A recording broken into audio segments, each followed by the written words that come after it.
हाजर दोस्तों, जिमें वादा किया सी पर उस वादे तो थोड़ा जिहा सानू एक डिसीजन लेना पै गया कि रोज़ नहीं पर एक दिन छड्ड के असी अरुंधति राय होरां दे नावल अपार खुशी का घराना बारे कुछ गल्लां करिया करांगे, क्योंकि नावल दी संघणता नूं देख के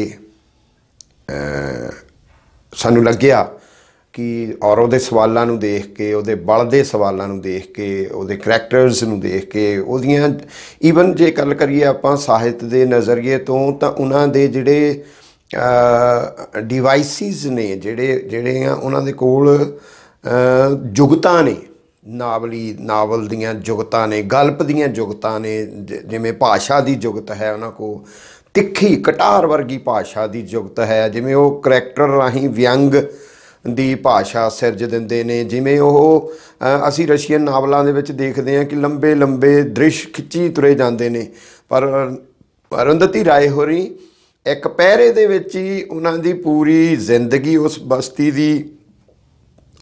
दे करैक्टरां दी लाइफ उन्हां दा जीवन ब्यौरा रहन सहन खाण पीण और जिन्हों कल्चरल एंथ्रोपोलॉजी की प्योरिटी कायम रखदियां उस सारे एरियाज़ की उन्हों का इतिहास दियां गल्लां मैं तुहाडे नाल सांझियां करांगा किवें वो एक पैरे दे विच ही गणा जांदे ने। ते बहुत जिवें मैं पिछले अंक च ये दूसरा भाग है साडी इस गलबात का अपार खुशी का घराना अरुंधति राय होरां दे नावल दे बारे च। ਤਾਂ ਜਿਵੇਂ ਪਹਿਲੇ ਭਾਗ ਦੇ ਵਿੱਚ ਮੈਂ ਦੱਸਿਆ ਸੀ ਕਿ ਉਹ ਸਟਾਰਟ ਹੀ ਬਿਸਮਿਲ੍ਲਾ ਹੀ ਬਹੁਤ ਵੱਡੇ ਸਵਾਲ ਪੈਦਾ ਕਰ ਦਿੰਦੇ ਨੇ, ਉਹ ਭਾਸ਼ਾਈ ਸਵਾਲ ਖੜੇ ਕਰਦੇ ਨੇ, ਕਾਰਪੋਰੇਟ ਘਰਾਣਿਆਂ ਦੇ ਸਵਾਲ ਖੜੇ ਕਰ ਦਿੰਦੇ ਨੇ, ਨੇਚਰ ਦੇ ਵਿੱਚ ਮਨੁੱਖ ਦੇ ਦਖਲ ਦੇ ਸਵਾਲ ਖੜੇ ਕਰ ਦਿੰਦੇ ਨੇ। ਤਾਂ ਦੂਸਰੇ ਹੀ ਅਜੇ ਅਸੀਂ ਦੂਸਰੇ ਉਹਨਾਂ ਦੇ ਜਿਹੜਾ ਕਾਂਡ ਹੈ ਉਹਦੇ 'ਤੇ ਹੀ ਕੁਝ ਮੈਨੂੰ ਲੱਗਦਾ ਇੱਕ ਦੋ ਲੈਕਚਰ ਉਹਦੇ 'ਤੇ ਹੀ ਹੋ ਜਾਣਗੇ ਕੇਂਦਰਿਤ, ਕਿਉਂਕਿ ਉਹਦੇ ਵਿੱਚ बहुत सारे ऐसे मसले मसलन जो कॉरपोरेट की गल करते हैं तो इन्नी डैप्थ दे विच दसदे ने कि असी जो साडी नेचर साडा समाज साडी समाजक उणतर बनतर साडे पे खाण पीण दे साधन संसाधन तां वो रूह अफज़ा दे हवाले दे नाल गल करते हैं कि रूह अफज़ा यानी आत्मा का अमृत जिहड़ा सीगा वो किवें डिवेलप हुंदा साडे अपने जोग्राफी नूं लैके साडे अपने मौसमां नूं लैके साडे चलण वाली लू नूं लैके उहदे नाल तुरन फिरन वालीआं बीमारियां दे नाल टाकरा साडे शरीर की इम्यूनिटी टाकरा देण वास्ते किस तरीके दा वो सी। ते फिर जे कॉरपोरेट आया है तो उस सारे दा बणिया की वो असी अरुंधति होरां दे जे शब्दां दे विच ही रखांदा तुहानूं एक समझ लग जाएगी कि भाई किड्डे वड्डे मसलियां नूं हत्थ पाउंदे ने, बिस्मिल्ला किस थां तो करदे ने। मैं तुहानूं वो पैरा पढ़ के सुणाउंदा जिहड़ा रूह अफज़ा दे हवाले दे नाल उन्हां ने गल्लां कीतियां ने बड़े मार्मिक अंदाज दे विच वो करदे ने कि 40 साल तक उसकी बादशाहत बनी रही और वह पुरानी दिल्ली के कारखाने से दक्षिण में हैदराबाद और पश्चिम में अफ़गानिस्तान तक पहुंचने लगा। फिर बंटवारा आया। हिंदुस्तान और पाकिस्तान की नई सरहद पर जैसे खुदा की शहरा खुल गई और नफ़रत ने 10 लाख लोगों की जान ले ली। पड़ोसी इस तरह एक दूसरे पर टूट पड़े जैसे वे कभी एक दूसरे को ना जानते थे, ना कभी एक दूसरे के शादी ब्याह में शरीक हुए थे और ना कभी उन्होंने एक दूसरे के गीतों को गाया था। फसीलबंद शहर दरक गया, पुराने कुनबे भाग खड़े हुए मुसलमान, नए कुनबे आ पहुँचे हिंदू और फसीलों के इर्द गिर्द बस गए। रूह अफज़ा को भारी झटका लगा, लेकिन जल्द ही वह इससे उबर गया और उसने पाकिस्तान में अपनी एक ब्रांच खोल ली।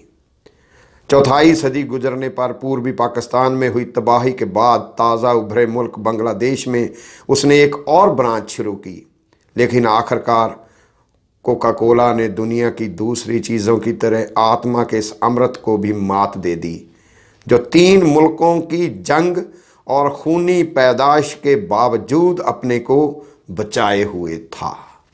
You can imagine. ਨਿੱਕੇ ਨਿੱਕੇ ਵੇਰਵੇ ਨੇ ਕਿੱਦਾਂ ਉਹਨਾਂ ਦੇ ਮਨ ਮਸਤਕ ਨੂੰ ਨਾਲ ਦੱਸ ਰਹੇ ਨੇ, ਕਿੱਦਾਂ ਦਹਾਕਿਆਂ ਦੀਆਂ ਜੰਗਾਂ, ਮੁਲਕਾਂ ਦੇ ਬਟਵਾਰਿਆਂ ਦੇ ਬਾਵਜੂਦ ਰੂਹ ਅਫਜ਼ਾ ਦੇ ਲੋਕਲ ਪ੍ਰੋਡਕਟ ਦੇ ਬਚੇ ਰਹਿਣ ਦੀ ਗੱਲ ਕਰਦੇ ਨੇ। ਉਹਦੇ ਸਾਡੇ ਨਾਲ ਦੋਸਤਾਨਾ ਇਕੋ ਫਰੈਂਡਲੀ ਜਿਹਨੂੰ ਕਹਿੰਦੇ ਆ ਹੋਣ ਦੀ ਇਸ਼ਾਰੇ ਕਰਦੇ ਨੇ। ਕਿਵੇਂ ਉਹ ਗੱਲ ਕਰਦਿਆਂ ਲੋਕਾਂ ਦੇ ਮਨ ਮਸਤਕ ਵਿੱਚ ਪੈਦਾ ਹੋਈ ਉਸ ਹਿੰਸਾ ਤੇ ਕਿਵੇਂ ਪਾਕਿਸਤਾਨ ਦੇ ਬਣਨ ਨੂੰ ਸਹਿਜ ਤਰੀਕੇ ਦੇ ਨਾਲ ਉਹਨਾਂ 10 ਲੋਕ ਬੇਜਾਨ ਜਿਹੜੇ ਬੇਦੋਸ਼ੇ ਦੀ ਜਾਨ ਦਾ ਖੌਅ ਬਣ ਗਏ, ਜਾਨ ਲੈ ਲਈ ਜਿਨ੍ਹਾਂ ਦੀ। ਉਹ ਇੱਕ ਪਹਿਰੇ ਦੇ ਵਿੱਚ ਹੀ ਕਿੰਨਾ ਕੁਝ ਸਾਨੂੰ ਸਮੇਟ ਕੇ ਦੇ ਰਹੇ ਨੇ, ਕਿੰਨੀ ਸਸ਼ਕਤ ਰਚਨਾ ਹੋਏਗੀ ਜਿਹੜੇ ਇੱਕ ਇੱਕ ਪਲ ਦੇ ਉੱਤੇ ਸਾਨੂੰ ਕਿਆ ਪਿਛਲੇ ਅਤੀਤ, ਇਤਿਹਾਸ, ਮਿਥਿਹਾਸ, ਅੱਜ ਕੱਲ੍ਹ ਭਲਕ ਆਉਣ ਵਾਲੇ ਸਮੇਂ ਦੀ ਕਨਸੋ ਵੀ ਜਿਹੜੀ ਦੇ ਜਾਂਦੀ ਹੋਏਗੀ। ਔਰ ਫਿਰ ਇਸੇ ਪੈਰਿਆਂ ਦੇ ਵਿੱਚ ਇੱਥੇ ਦੇ ਚੱਲਦਿਆਂ ਦੇ ਨਾ ਉਹਨਾਂ ਕੋਲ ਇੱਕ ਹੋਰ ਸ਼ਕਤੀ ਆ ਕਿ ਉਹ ਹਿੰਦੂ ਮੁਸਲਿਮ ਭਾਈਚਾਰੇ ਦੀ ਕਨਸੋ ਦੇ ਜਾਂਦੇ ਨੇ। ਇਹ ਗੱਲਾਂ ਦੇ ਕਰਦਿਆਂ ਨਾਵਲ ਵੱਲ ਨੂੰ ਤੁਰਦਿਆਂ ਅਜੇ ਨਾਵਲ 'ਚ ਉਹਨਾਂ ਨੇ ਪਹੁੰਚਣਾ ਹੈ, ਜੇ ਨਾਵਲ ਸ਼ੁਰੂਆਤ ਕਰਨੀ ਹੈ ਐਸੇ ਕਾਂਡ ਤੋਂ ਸ਼ੁਰੂਆਤ ਹੋ ਜਾਂਦੀ ਹੈ, ਪਰ ਉੱਥੇ ਤੱਕ ਪਹੁੰਚਦਿਆਂ ਜਿਹੜੀਆਂ ਉਹ ਕਨਸੋਆਂ ਦਿੰਦੇ ਨੇ, ਜਿਹੜੇ ਸਵਾਲ ਪੈਦਾ ਕਰਦੇ ਨੇ, ਉਹ ਬੜੇ ਭਾਵਪੂਰਤ ਤਰੀਕੇ ਦੇ ਨਾਲ ਸਾਨੂੰ ਆਪਣੇ ਇਤਿਹਾਸ ਵੱਲ ਨੂੰ ਝਾਤ ਪਵਾਉਣ ਦੀ ਗੱਲ ਜਿਹੜੀ ਉਹਦੇ ਵਿੱਚੋਂ ਸਾਨੂੰ ਚਮਕ ਜਿਹੜੀ ਆ ਉਹ ਦਿਖਾਈ ਦਿੰਦੀ ਹੈ। ਨਿੱਕੇ ਜਿਹੇ ਫਿਕਰਿਆਂ ਦੇ ਵਿੱਚ ਉਹਨਾਂ ਨੇ ਕਮਾਲ ਦੀ ਗੱਲਾਂ ਕੀਤੀਆਂ ਨੇ। 3 ਲਾਈਨਾਂ ਨੇ, ਤੁਸੀਂ ਦੇਖਿਓ ਕਿ ਉਹ ਕਿੰਨੀ ਸੰਵੇਦਨਾ ਦੇ ਨਾਲ, ਕਿੰਨੀ ਸਹਿਜਤਾ ਦੇ ਨਾਲ ਉਹਨਾਂ ਸਾਂਝਾਂ ਦੀ ਗੱਲ ਕਰ ਜਾਂਦੇ ਨੇ, ਜਿਹੜੀਆਂ ਸਾਂਝਾਂ ਮੁੜ ਕੇ ਤਿੜਕਦੀਆਂ ਨੇ, ਟੁੱਟਦੀਆਂ ਨੇ, ਜਿਨ੍ਹਾਂ 'ਚੋਂ ਜਾਨਾਂ ਜਾਂਦੀਆਂ ਨੇ, ਜਿਹੜੀਆਂ ਅੱਜ ਵੀ ਤਿੜਕੀਆਂ, ਅੱਜ ਵੀ ਟੁੱਟੀਆਂ, ਅੱਜ ਵੀ ਜਿਹਦੀ ਅਰੁੰਧਤੀ ਰਾਏ ਹੋਰਾਂ ਦਾ ਨਾਵਲ ਨੂੰ ਆਏ ਨੂੰ ਵਕਤ ਹੋ ਗਿਆ ਆ, ਪਰ ਜਿਹੜੀਆਂ ਨਿਸ਼ਾਨਦੇਹੀਆਂ ਉਹਨਾਂ ਨੇ ਕੀਤੀਆਂ ਨੇ ਅੱਜ ਅਸੀਂ ਭੁਗਤ ਰਹੇ ਹਾਂ ਉਹਨਾਂ ਨਿਸ਼ਾਨਦੇਹੀਆਂ ਨੂੰ। ਦੈਟਸ ਵਾਈ ਮੇਰਾ ਮਨ ਹੈ ਕਿ ਇਹਦੀ ਇੱਕ ਲਾਈਨ ਦੇ ਉੱਤੇ ਜਿਹੜੀ ਸਾਨੂੰ ਗੱਲ ਕਰਨੀ ਚਾਹੀਦੀ। ਅੱਜ ਇੱਕ ਲਾਈਨ ਸਾਡੇ ਲਈ ਇਹ ਕੀਮਤੀ ਹੈ। ਤੁਸੀਂ ਇਹ ਲਾਈਨਾਂ ਸੁਣੋ ਉਹਨਾਂ ਦੀਆਂ। ਕਹਿੰਦੇ ਕਿ ਜਹਾਂ ਆਰਾ ਬੇਗਮ सफ़ेद सूती कपड़े की टोपियाँ सिलती, उन्हें थोक में चांदनी चौक के हिंदू दुकानदारों को बेचती और उस पैसे से घर की आमदनी कुछ बढ़ा देती। यार वो टोपियाँ बुनती है, वो हिंदू दुकानदारां नूं दिंदी है, वो टोपियां उन्हां को मुसलमान खरीदते ने। हाँ यार, और फिर वो किवें आमदन बढ़ती है क्योंकि वो घर वाले की आमदन को बहुत ही ज़्यादा नहीं है। तो निक्के निक्के बेरवे, निक्के निक्के ब्योरे, निक्के निक्के शब्द बाक जेड़े आ। अच्छा, फिर वो मुलाकात अली जेड़ा जहाँ आरा बीबी दे घर वाला है, जेड़ा आफ्ताब दा बाप है, जेड़ी मुड़ के फिर अंजुम बनती है जितों उन्होंने नावल स्टार्ट किया सीगा। तो ओदी फैंटसी दे हवाले दे नाल ਉਹ ਪੁਰਾਣੇ ਮੁਗਲਈ ਇਤਿਹਾਸ ਨੂੰ ਫਰੋਲਣ ਦਾ ਯਤਨ ਕਰਦੇ ਇੱਕ ਵਿਅੰਗਮਈ ਤਰੀਕੇ ਦੇ ਨਾਲ ਵੀ। ਜਿਹੜੇ ਉਹ ਵਿਅੰਗ ਕਈ ਵਾਰੀ ਪਾਕਿਸਤਾਨ ਦੇ ਕਮੇਡੀਅਨ ਵੀ ਕਰਦੇ ਹੁੰਦੇ ਨੇ, ਜਿਹੜੇ ਆਪਣੇ ਆਪ ਨੂੰ ਪਿੱਛੋਂ ਫਿਰ ਚੰਗੇਜ਼ ਖਾਨ ਦੀ ਔਲਾਦ, ਮੁਗਲਾਂ ਦੀ, ਹੋਰ ਸਾਰੀ। ਪਰ ਉਹ ਉਸ ਇਤਿਹਾਸ ਵੱਲ ਨੂੰ ਵੀ ਇੱਕ ਪਿਛਲ ਲਿਸ਼ਕੋਰ ਵਾਂਗ, ਫਲੈਸ਼ਬੈਕ ਵਾਂਗ एक लिशकोर पाते हैं कि आफ्टर ऑल एक एड्डा वड्डा एक सल्तनत बनती है, जी दुनिया की सब तो वड्डी पहली सल्तनत जिन्हों वो अपनी फैंटसी दे विच कहंदा है, जिहदे विचों उर्दू दे शायरी का सहारा भालदा है। तो बड़े तरीके दे नाल एक उन्हां दी जुगत है। पूरे नावल दे विच ये जुगत तुहानूं उन्हां दी जिहड़ी है डिवाइस जिहड़ी तुहानूं मिल जाएगी। कुछ फैंटसीज़ ने ਉਹਦੇ ਨਾਲ ਉਹ ਕਿੰਨੇ ਫਲਸਫਈ ਅੰਦਾਜ਼ ਕਈ ਵਾਰ ਤਾਂ ਇੰਨੇ ਗਹਿਰੇ ਚਲੇ ਜਾਂਦੇ ਨੇ ਕਿ ਤੁਸੀਂ ਇੱਕ ਲਾਈਨ 'ਤੇ ਘੰਟਾ ਬੱਧੀ ਸੋਚ ਸਕਦੇ ਆ, ਵਿਚਾਰ ਕਰ ਸਕਦੇ ਆ। ਤਾਂ ਮੈਂ ਮੁਲਾਕਾਤ ਅਲੀ ਦੀ ਫੈਂਟਸੀ ਜਿਹੜੀ ਹੈ ਉਹਦੀ ਨਾਵਲ 'ਚੋਂ ਸਾਂਝ ਪਵਾਵਾਂ ਤਾਂ ਜ਼ਿਆਦਾ ਵਧੀਆ। ਜਿਵੇਂ ਮੈਂ ਦੱਸਿਆ ਕਿ ਉਹ ਸ਼ੇਰ ਦਾ ਸਹਾਰਾ ਕਿੱਦਾਂ ਭਾਲਦਾ ਹੈ, ਔਰ ਉਹਦੇ ਬਾਰੇ ਜੋ ਡਿਟੇਲਸ ਦਿੱਤੀਆਂ ਹੋਈਆਂ ਨੇ ਨਾ ਉਹਨਾਂ ਨੇ कि जिस सर को गुरूर आज है या ताजवरी का, कल उस पे यहीं शोर है फिर नौहा गरी का।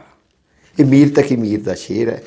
ਉਹਦੇ ਨਾਲ ਜੋੜ ਕੇ ਅੱਗੇ ਉਹਦੀਆਂ ਗੱਲਾਂ ਕਰਦੇ ਨੇ ਵੀ ਕਿਸ ਤਰੀਕੇ ਆਪਣੇ ਆਪ ਨੂੰ ਤਕੜਿਆਂ ਰੱਖਦਾ ਹੈ ਇਹਨਾਂ ਦੇ ਨਾਲ। पर नाल ही वो कहते कि और बेशक उन्हें इसका एहसास था कि जय शेर मुलाकात अली की अपनी तंगहाली का भी उदास बयान है, लेकिन जय उनकी समझ से परे था कि वह शेर भी एक फरेबी किस्म का नाश्ता है, एक दगाबाज समोसा, मातम में लिपटी हुई एक चेतावनी जिसे एक बनावटी शराफत के साथ वह आलिम इंसान पेश कर रहा है, जो बखूबी जानता है कि उसे सुनने वालों को वह ज़ुबान नहीं आती जिसे उर्दू कहते हैं, और जो उसे बोलने वालों की ही तरह धीरे धीरे कुछ बस्तियों में खदेड़ी जा चुकी है। हुण तुसी एक ज़ुबान दे खदेड़न दे विच जो जो अमानवी अता झलकदी है, जो ओदे बैक दे विच जिहड़ा एक दर्द टस टस कर रहा है, वो किन्ने सहज तरीके दे नाल उस दर्द दा एहसास पाठक नूं करवा जांदे ने। तां हैरानी हुंदी है कि यार ये निक्के निक्के ब्योरे वेरवे जिहड़े ने ये किड्डे वड्डे दर्दां नूं अपने आप दे विच समाई बैठे ने, किवें किवें टस टस जिवें किते पस पई होवे, जिवें ओहदे मन दे विच किते ना किते मुलाकात अली होरां दे। और जिहड़ी मैं शैली की गल करदा सी कि असी रशियन नावल पढ़ते हैं, क्योंकि रशियन नावल ने बहुत ज़्यादा पूरे विश्व के विच अपने प्रभाव पाया, असी देखिया सारा। ਤਾਂ ਉਹਦੇ ਵਿੱਚ ਉਹ ਭੂ ਦ੍ਰਿਸ਼ ਜੇ ਦਿਖਾਉਂਦੇ ਨੇ, ਉਹ ਦ੍ਰਿਸ਼ ਨੂੰ ਲੰਬਾ ਲੈ ਜਾਂਦੇ ਨੇ। ਬਾਬਾ ਲਿਓ ਟਾਲਸਟਾਏ ਲੈ ਜਾਈਏ, ਅਸੀਂ ਤੁਰਗਨੇਵ ਲੈ ਲਈਏ, ਅਸੀਂ ਦੋਸਤੋਵਸਕੀ ਲੈ ਲਈਏ, ਉਹਦੇ ਗ੍ਰੇ ਕਲਰ ਕਰੈਕਟਰ, ਵਾਹ ਵਾਹ ਵਾਹ। ਮੈਂ ਅਰੁੰਧਤੀ ਰਾਏ ਹੋਰਾਂ ਦਾ ਨਾਵਲ ਪੜ੍ਹਦਿਆਂ ਮੈਨੂੰ ਇੱਕ ਨਾਵਲ ਬਹੁਤ ਸ਼ਿੱਦਤ ਦੇ ਨਾਲ ਯਾਦ ਆਇਆ। ਤਹਿਮੀਨਾ ਦੁਰਾਨੀ ਹੋਰਾਂ ਦਾ ਨਾਵਲ ਹੈ ਉਹ ਕੁਫਰ, ਪੰਜਾਬੀ ਦੇ ਵਿੱਚ ਕੁਫਰ ਨਾਂ ਦੇ ਉੱਤੇ ਜਿਹੜੀ ਮਾਈ ਫਿਊਡਲ ਲਾਰਡ ਵਾਲੀ ਬੀਬੀ ਹੈ, ਜਿਹੜੀ ਪਾਕਿਸਤਾਨ ਦੇ ਵਿੱਚੋਂ ਜਲਾਵਤਨ ਹੋਣਾ ਪੈ ਗਿਆ ਜਿਹਨੂੰ, ਉਹਦਾ ਕੁਫਰ ਨਾਵਲ ਹੈ। ਔਰ ਉਸ ਕੁਫਰ ਨਾਵਲ ਦੇ ਵਿੱਚ ਵੀ ਕੁਛ ਇਸ ਤਰੀਕੇ ਦੀਆਂ ਜੁਗਤਾਂ ਨੇ, ਜਿਵੇਂ ਚੀਲ ਕਰੈਕਟਰ ਹੈ ਜਿਹੜਾ ਉਹ ਦਿਖਦਾ ਨਹੀਂ, ਅਣਦਿਖਦਾ ਕਰੈਕਟਰ ਹੈ, ਪਰ ਉਹਦੀ ਆਵਾਜ਼ ਤੁਹਾਨੂੰ ਉਹਦੇ ਨਸ਼ਤਰ, ਉਹਦੇ ਨੌ ਤੁਹਾਨੂੰ ਉਹ ਔਰਤ ਪਾਤਰਾਂ ਦੇ ਪਿੰਡਿਆਂ 'ਚੋਂ ਰਿਸਦੇ ਜ਼ਖਮ ਜਿਹੜੇ ਆ ਉਹਦੇ ਨੌਹਾਂ ਦੀ ਨਿਸ਼ਾਨਦੇਹੀ ਕਰਦੇ ਤੁਹਾਨੂੰ ਦਿਖਾਈ ਦੇ ਜਾਂਦੇ ਨੇ। ਇੰਨੀ ਮਾਰਮਿਕ, ਇੰਨੀ ਕਰੂਰਤਾ ਜਿਹੜੀ ਔਰਤਾਂ ਪ੍ਰਤੀ ਦਿਖਾਈ ਉਹਨਾਂ ਨੇ, ਮਾਈ ਗॉड। ਔਰ ਉਹ ਨਾਵਲ ਉਹ ਵੀ ਇੰਨਾ ਹੀ ਸੰਘਣਾ, ਇਸੇ ਤਰੀਕੇ ਦਾ ਹੀ ਗਹਿਨ, ਔਰ ਛੋਟੇ ਛੋਟੇ ਵੇਰਵਿਆਂ ਦੇ ਵਿੱਚੋਂ ਬਹੁਤ ਵੱਡੇ ਖਿਆਲ, ਬਹੁਤ ਵੱਡੇ ਦ੍ਰਿਸ਼ ਸਾਡੇ ਸਾਹਮਣੇ पैदा कर जाता है। तो अरुंधति राय होरां दा ये नावल जदों दृश पैदा करता, मैं तुहानूं दृश पढ़ के सुणावांगा तो तुसी महसूस जाओगे कि एक दृश दे विचों ही उन्हां दे जीवन दा अतीत तुहानूं सारा दिखाई दे जाएगा, उन्हां दे जीवन दा वर्तमान तुहानूं दिखाई दे जाएगा, उन्हां दे जीवन दा भविख तुहानूं दिखाई दे जाएगा, उन्हां दा कल्चरल आइडेंटिटी की है, वो किहो जी भाषा का इस्तेमाल करते हैं, जां कित्थे रह रहे हैं, जां जिन्हां करैक्टरां नूं अरुंधति लिख रही है उन्हां करैक्टरां दा अज की है, उन्हां दा जीवन की है, तुहानूं बहुत ही मार्मिक तरीके दे नाल वो दृश जिहड़ा है तुहानूं कील के रख लैंदा। दृश यार क्या बात है, तुसी दाद दित्ते बगैर नहीं लंघ सकदे। कहते जब भाई बहन मदरसे चले जाते, तो आफ्ताब की गल कर रही है। और मैं महसूस करदा कि इत्थों फिर उन्हों का नावल हुण नावली जुगत वल नूं एक फिक्शनल एलीमेंट्स जिहड़े हुंदे ने, फिक्शन नावल की खास करके जिधर नूं उन्हें जाना हुंदा है, हौली हौली हौली हौली उन्हां करैक्टर्स दे विच दी लंघदियां, और माई गॉड जिन्ना करैक्टर दे विच दी अरुंधति राय होरी लंघदे ने ना, जिन्ना उन्हां दी एक एक धवनी, एक एक नाड़ दे विच खून जिहड़ा वहिंदा है, वो खून दी आवाज़ जिहड़ी आ वो तुहानूं अरुंधति राय नूं सुनाई दिंदी होएगी। एक एक रोम ਉਹਨਾਂ ਦਾ ਕੀ ਕਹਿ ਰਿਹਾ ਹੈ, ਜੇ ਰੌਂਗਟੇ ਖੜੇ ਹੁੰਦੇ ਨੇ ਉਹਨਾਂ ਦੇ ਤਾਂ ਇੱਕ ਰੋਮ ਚੋਂ ਕਿਹੜੀ ਆਵਾਜ਼ ਆਉਂਦੀ ਆ। ਅਰੁੰਧਤੀ ਰਾਏ ਨੂੰ ਉਹ ਆਵਾਜ਼ ਸੁਣ ਰਹੀ ਹੁੰਦੀ ਆਪਣੇ ਪਾਤਰਾਂ ਦੀ। ਤੁਸੀਂ ਪਹਿਰਾ ਦੇਖੋ ਤਾਂ ਤੁਹਾਨੂੰ ਅਹਿਸਾਸ ਹੋ ਜਾਏਗਾ ਕਿ ਉਹ ਕਿੰਨੀ ਡੈਪਥ ਦੇ ਨਾਲ, किन्ने वरे उन्होंने रियाज किया होएगा, कितनी मेहनत की होएगी। कहते जब भाई बहन मदरसे चले जाते तो आफताब देर तक घर की छोटी सी बालकनी से नीचे चितली कब्र को देखता रहता, जो एक चित्तीदार बकरी का छोटा सा मज़ार था और कहा जाता था कि उसके पास रूहानी ताकत है। उसकी निगाह सड़क की गहमा गहमी पर पड़ती जो वहाँ से मटिया महल चौक तक जाती थी। जल्दी ही वह इलाके के सुरताल से परिचित हो गया जिसमें बुनियादी तौर पर उर्दू गालियों की बौछारें होती थी। तुम्हारी माँ चोद दूंगा, जा अपनी बहन को चोद, माँ के लौड़े की कसम। यह सिलसिला दिन में 5 बार थमता था जब जामा मस्जिद और पुराने शहर की छोटी छोटी मस्जिदों से आज़ान की आवाज़ आती।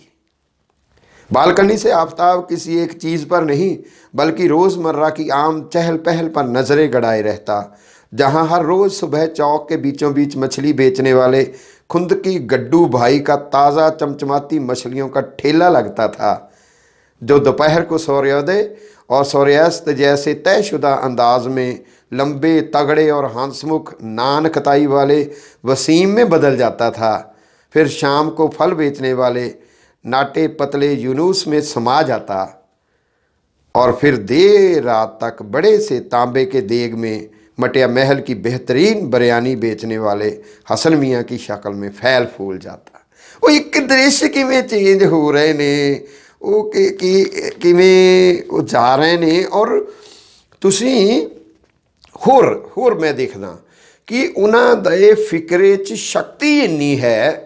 तुसी MF हुसैन दे चित्र देखो, ओ माई गॉड, वो एक स्ट्रोक मारेगा और वो इन्नी जानदार होएगी, वो अर्जुन दे किसे तीर जिन्नी तिखी, वो एकलव्य दे तीर जिन्नी तिखी, तानू तेज़ शक्ति भरपूर एन, मतलब जिमें मारिया होएगा गुरज किसे गुरजधारी ने पूरे बल दे नाल।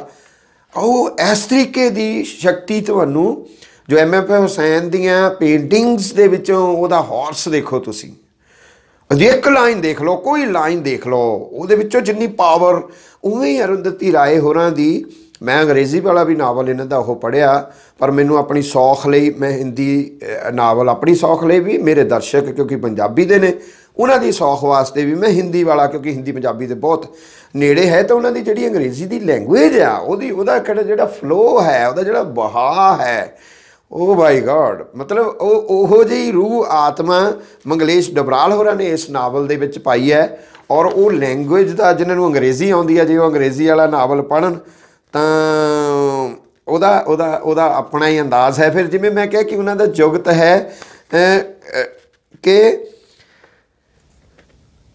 करैक्टर शुरू हो गया है, नावल शुरू हो गया है, आफताब आ गया है जिन्हें अंजुम बन जाना है बाद दे विच।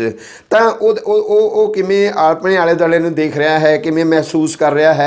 फिर उत्थे एक किन्नर औरत आउंदी है जिन्हों उन्होंने पता नहीं है आफताब नूं कि ये किन्नर है, पर उहदे वर्गा होना लोचना शुरू हो जाता, उहदे अंदरला कुछ खिड़ना फुटना, अंदर कोई बूटी मुश्क मचाण लग पैंदी आ ਉਹਦੀ। ਮੈਂ ਜਿਵੇਂ ਕਿਹਾ ਕਿ ਉਹਨਾਂ ਨੂੰ ਨਾੜਾਂ ਦੇ ਵਿੱਚ ਫਿਰਨ ਵਾਲੇ ਲਹੂ ਦੀ ਆਵਾਜ਼ ਸੁਣਾਈ ਦਿੰਦੀ ਹੈ ਅਰੁੰਧਤੀ ਰਾਏ ਨੂੰ ਆਪਣੇ ਪਾਤਰਾਂ ਦੇ।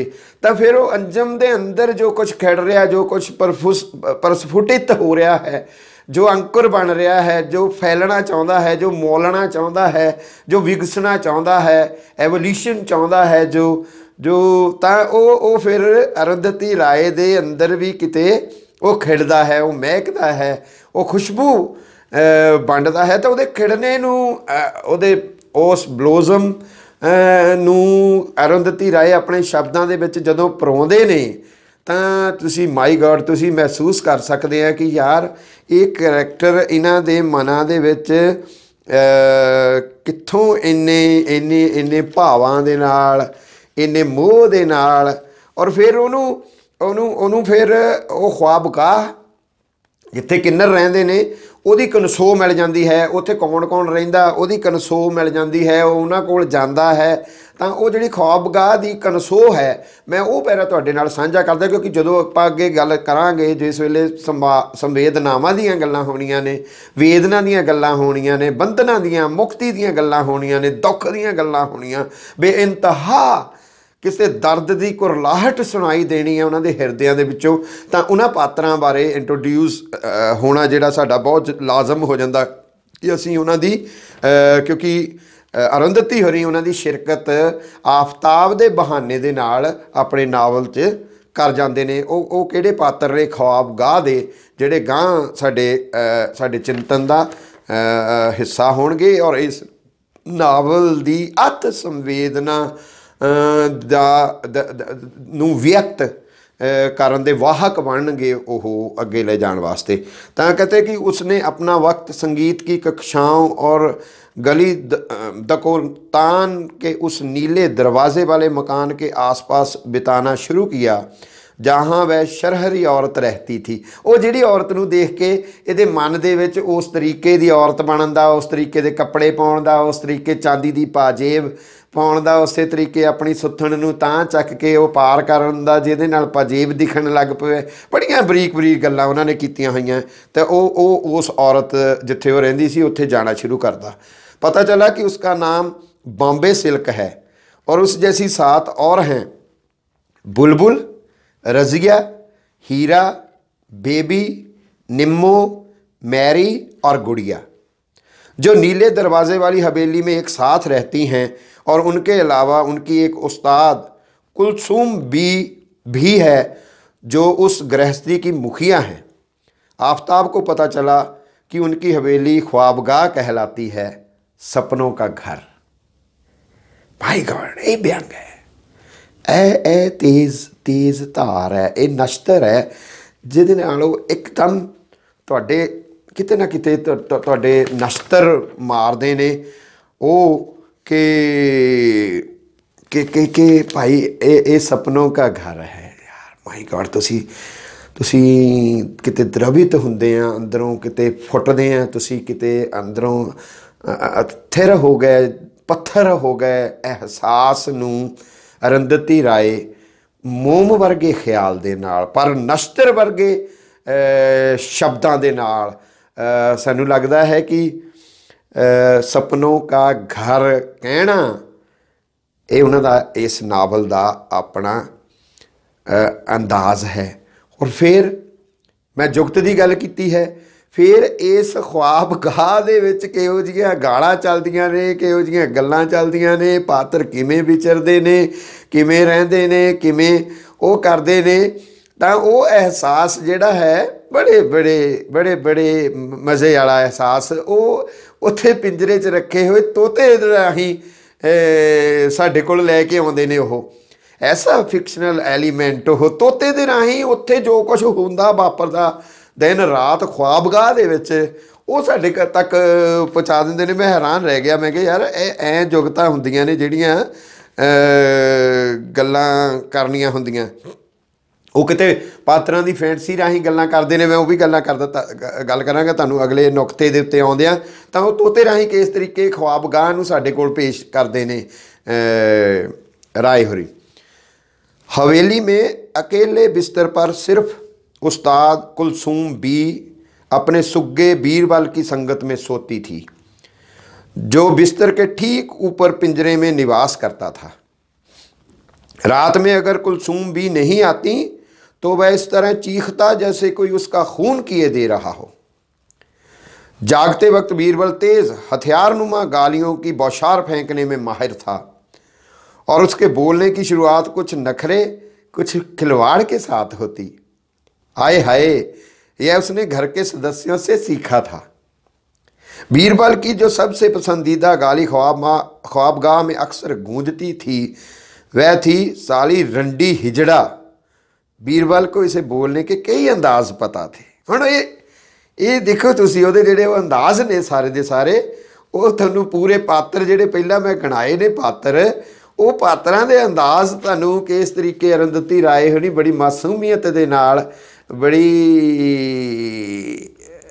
एक अपने खुशी जैसे एहसास के नाल तुहानूं दस जाते हैं कि भाई आ कहते कि वो उसे अंदाज़ पता थे, कभी बुदबुदाते हुए, कभी नखरों के साथ, कभी मजाक में, कभी प्यार से और कभी प्रचंड गुस्से में। बीरबल थोड़ा बोलता यार, बीरबल दे विच दी पात्र बोलने ला दिते ने। कैसा कैसा मंजर एक नावल विच कैसा मंजर पैदा करते ने वो, कैसा कैसे दृश्य पैदा करते ने। और फिर मैं जी गल की सी उन्होंने तकनीक दी कि वो फैंटसी है पात्र दे मन चित्रपट दे उत्ते, बट वो एड्डी वड्डी फिलोसफी है, एड्डा वड्डा दर्शन है, एड्डा वड्डा ख्याल है, समाज नूं अंडरस्टैंड करने वास्ते पोइटिक अप्रोच है, कविता है, निरी कविता। कई थाई तो ऐसे फिक्रे निरी कविता। सपनों का घर पोइट्री की लाइन है यार। आफ्ताब दे नखरे ईवन वो गाल जी पोइट्री की लाइन है। सारी कविता नाल भरी होया नावल है, काविक पोइटिक। और वो जी फैंटसी का तरीका है अरुंधति होरां कोल, वो तुसी देखो कैसे कैसे करैक्टर इसे ख्वाबगाह के करैक्टर नूं वो दसदे ने। गुज्जे इशारे ने, ऐसे गुज्जे इशारे जिन्हों मैं पंजाबी च कहांगा, वो तुसी देखियो वो इशारे किधर किधर नूं जाणगे। मैं पैरा पढ़दा, आपां उन्हां इशारियां दी गल करांगे। रज़िया हिजड़ा नहीं मर्द थी जिसे औरतों के कपड़ों में रहना पसंद था। एक ख्वाबगाह का करैक्टर है, लेकिन वह चाहती थी कि उसे औरत नहीं बल्कि ऐसा मर्द जाना जाए जो औरत होना चाहता है। उसने बहुत पहले ही इस फ़र्क को लोगों हिजड़ों समेत को समझाना बंद कर दिया था। रज़िया छत पर कबूतरों को दाना खिलाते हुए दिन बिताती और अपनी हर बात को एक गोपनीय सरकारी स्कीम की तरफ मोड़ देती। गुज्जे एक गोपनीय सरकारी स्कीम की तरफ मोड़ देती जिस पर अमल नहीं किया गया था और जिसे उसने हिजड़ों और उस जैसे लोगों के लिए कहीं से ढूंढ निकाला था। वह इसे दांव पेच कहती थी। स्कीम यह थी कि वे सब की सब एक हाउसिंग कॉलोनी में रहेंगी, सरकार उन्हें पेंशन देगी और उन्हें रोज़ी रोटी के लिए वह सब नहीं करना पड़ेगा जिसे वह बदतमीज़ी मानती थी। गलियों की आवारा बिल्लियों के लिए सरकारी पेंशन का इंतज़ाम भी उसकी एक और स्कीम थी। देखो ना तुसी, माय गॉड यार, एक एक लाइन दे विच उन्होंने ऐसियां गुज्जियां सट्टां मारियां हुईयां ने। और पता नहीं कैसे उसका बेलगाम बेयादाश्त दिमाग पूरी तरह सरकारी स्कीमों में फंसा रहता था। वो करैक्टर है ਉਹਦੇ ਉਹੀ ਚੱਲੀ ਜਾਂਦਾ, ਉਹੀ ਚੱਲੀ ਜਾਂਦਾ, ਉਹੀ ਚੱਲੀ ਜਾਂਦਾ, ਉਹੀ ਧੁਨ, ਉਹੀ ਰੱਟ, ਉਹੀ ਧੁਨ, ਉਹੀ ਰੱਟ, ਉਹੀ ਧੁਨ, ਉਹੀ ਸਰਕਾਰੀ ਸਕੀਮਾਂ ਜਿਹੜਿਆਂ ਨੂੰ ਕਿਸ ਤਰੀਕੇ ਪੈਨਸ਼ਨ ਲਵਾਉਣੀ ਆ, ਕਿਸ ਤਰੀਕੇ ਸਰਕਾਰੀ ਕੁਆਟਰਾਂ ਦੇ ਵਿੱਚ ਰੱਖਣਾ ਆ, ਗਲੀਆਂ ਦੀਆਂ ਬਿੱਲੀਆਂ। ਯਾਰ ਸੰਵੇਦਨਾ ਜਿਹੜੀ ਆ ਨਾ, ਤੁਸੀਂ ਦੇਖੋ ਉਹ ਗੱਲ ਕਰਦੇ ਕਰਦੇ ਇੱਕ ਫੈਂਟਸੀ ਜੀ ਸਿਰਜ ਰਹੇ ਨੇ। ਉਹ ਬਦਦਮਾਗ ਹੈ, ਯਾਦਾਸ਼ਤ नहीं है, बेयादाश्त है, बेलगाम है पात्र वो। और वो बिल्लियां की चिंता आ, गलियां च रहन वालियां बिल्लियां नूं जिहड़ा सरकारी पेंशन का इंतजाम करन दी स्कीम उन्हें लाई हुई आ। तुसीं उन्हां दी, मैं कहा सी कि जे तोते दे राही उन्हां दे जीवन, उन्हां दियां आवाज़ां, उन्हां दियां गालां तुहाडे तक वो पहुँचाउंदी है, तो उन्हां दी फैंटसी दे राही उन्हां दे अंदर पलदी संवेदना नूं भी साडे कोल वो लैके आ रहे हैं। सो जी मैं बिरतांत की संगणता की गल करता सीगा, बिरतांत के गहरे होने की, गहरा कल्ला डूंगा गहरा नहीं, आले दुआले नूं भी इन्ना फैलिया होया, आसमान वालों इन्ना फैलिया होया है इस बिरतांत का घेरा। तो तुसी एक फिक्रे नूं ही, तुसी एक लाइन नूं किसी पात्र के मन च जदों बिल्लियां की चिंता आ गई यार, तुसी उहदी संवेदना देखो। और वो चिंता फिर किते ना किते अरुंधति राय होरां दी संवेदना है ना, वो पात्र की संवेदना जिहड़ी अरुंधति राय दे अंदरों किते जन्म लिया होएगा ना। मैं वात्सल्य की गल कीती सीगी, मावां वांग पालदी है अपने पात्रां नूं, मावां वांग प्यार करदी है, ओहदी हर दुख दी राग दे उत्ते हंझू केरदी है। रोई होएगी अरुंधति, पता नहीं कितनी बार रोई होएगी ये नावल लिखदे आ, जां इन्हां पात्रां दे विच दी ਲੰਘਦਿਆਂ ਉਹ ਇੰਨੀ ਇੰਨੀ ਇੰਨੀ ਇੰਨੀ ਔਰ ਉਹ ਜਿਹੜਾ ਰੋਈ ਹੋਣ ਦਾ ਹੈ ਤਾਂ ਨਿੰਮੋ ਗੋਰਖਪੁਰੀ ਦੇ ਹਵਾਲੇ ਦੇ ਨਾਲ ਮੈਂ ਕਹਿੰਦਾ ਅਰੰਧਤੀ ਰੋਈ ਹੋਏਗੀ, ਉਹਨੇ ਭੁੱਬਾਂ ਮਾਰੀਆਂ ਹੋਣਗੀਆਂ, ਉੱਚੀ ਉੱਚੀ ਰੋਈ ਹੋਣੀ ਆ, ਕਿਉਂਕਿ ਨਿੰਮੋ ਗੋਰਖਪੁਰੀ ਜਦੋਂ ਰੋਂਦੀ ਹੈ, ਜਦੋਂ ਉਹਦਾ ਕਾਲਜਾ ਫਟਦਾ ਆ ਨਾ ਇਸ ਨਾਵਲ ਦੇ ਵਿੱਚ, ਤਾਂ ਨਾ ਕਾਬਲੇ ਬਰਦਾਸ਼ਤ ਹੈ ਉਹ ਸਾਰਾ ਦਰਦ, ਉਹਦੀ ਕਰਾਹਟ ਜਿਹੜੀ ਹੈ, ਕੁਰਲਾਹਟ ਜਿਹੜੀ ਹੈ, ਉਹਦੀ ਭੁੱਬ ਜਿਹੜੀ ਹੈ ਨਿਕਲਦੀ ਹੈ, ਅਸਮਾਨ ਚੀਰਦੀ ਭੁੱਬ ਜਿਹੜੀ ਹੈ, ਉਹ ਇਸੇ ਖੁਆਬਗਾਹ ਦੀ ਨਿੰਮੋ ਗੋਰਖਪੁਰੀ ਦੀ ਭੁੱਬ ਹੈ, ਜਿਹੜੀ ਗੱਲਾਂ ਕਰਦੀ ਹੈ ਉਹਦੇ ਨਾਲ, ਆਫਤਾਬ ਦੇ ਨਾਲ, ਔਰ ਜਿਹੜੀ ਫਿਰ ਕਹਿੰਦੀ ਦੱਸਦੀ ਹੈ ਆਪਣੇ ਜੀਵਨ ਬਾਰੇ, ਆਪਣੇ ਅੰਦਰਲੇ ਕਿਤੇ ਨਾ ਕਿਤੇ ਟੱਸ ਜਿਹਨੂੰ ਮੈਂ ਕਿਹਾ ਹੈ, ਉਸ ਰਿੱਝ ਪੱਕਰ ਹੈ, ਉਸ ਮਰ ਰਹੀ ਸੰਵੇਦਨਾ, ਉਸ ਅੰਦਰਲੀ ਕੀ ਕਵਾਂਗੇ ਉਸ ਦਰਦ ਨੂੰ ਸ਼ਬਦ ਦਿੰਦੇ ਨੇ। ਤੁਸੀਂ ਦੇਖੋ ਕਿ ਇਸ ਤਰੀਕੇ ਦੇ ਕਿੰਨਾ ਇਹਨਾਂ ਦੇ ਅੰਦਰ ਕੁਛ ਫੁੱਟਿਆ ਹੋਏਗਾ। लिखते ने, तुम किस बात से नाखुश होते हो, चीज़ों के बढ़ते दाम, स्कूल में बच्चों का दाखिला, शौहरों से पिटना, बीवियों की धोखाधड़ी, हिंदू मुस्लिम दंगे, हिंदुस्तान पाकिस्तान जंग, यानी वे सब बाहरी चीज़ें जो आखिरकार ख़त्म हो जाती हैं।